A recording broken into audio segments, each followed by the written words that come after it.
আল্লাহ পাকের গজব টেনে নিয়ে আসতেছেন আপনারা। আল্লাহ পাকের গজবটা জোর করে টেনে নিয়ে আসতেছেন। আল্লাহ পাক গজব দিতে চাচ্ছিলেন না আপনাদের উপরে, এবার দিবেন ইনশাআল্লাহ। জোর করে আল্লাহর গজব টেনে আনতেছেন। আমি জেনারেশনের অধঃপতনের স্তরগুলো আপনাকে দেখাতে পারবো। আগে চিঠি লিখতো গোপনে গোপনে, লজ্জা শরম হায়া ছিল, রিক্সায় করে যাওয়া যাবে না, কেউ দেখে ফেললে সমস্যা হবে। তারপরে এমন জেনারেশন আসলো সবকিছু ওপেন, ওদের আলাপই শুরু হয় হ্যান্ডশেক থেকে এবং 7 দিনের মধ্যে বেড়ে যাওয়া শেষ। এরপর চেঞ্জ করতে থাকে একটার পর একটা।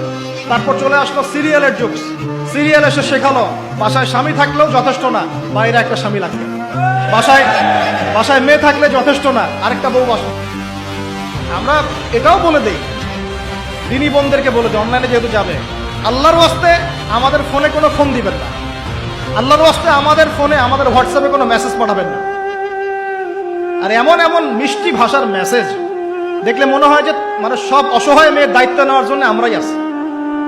আর সবার একটাই সমস্যা, আমার স্বামী ভালো না, আমার স্বামী ভালো। তার ধারণা যে তার স্বামী ভালো না, বাকিদের সবার স্বামী ভালো।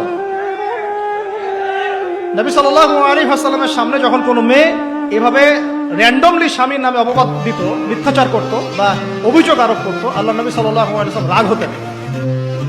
সে আপনার ভরণ পোষণ দেয়, আপনাকে খাওয়ায়, আপনাকে পড়ায়, আপনার সিকিউরিটি দেয়, আপনার সম্মান রক্ষা করে, সারাটা জীবন আপনার জন্য একদম তেজপাতা বানায় ফেলে দিল। এখন বলছেন স্বামী ভালো না।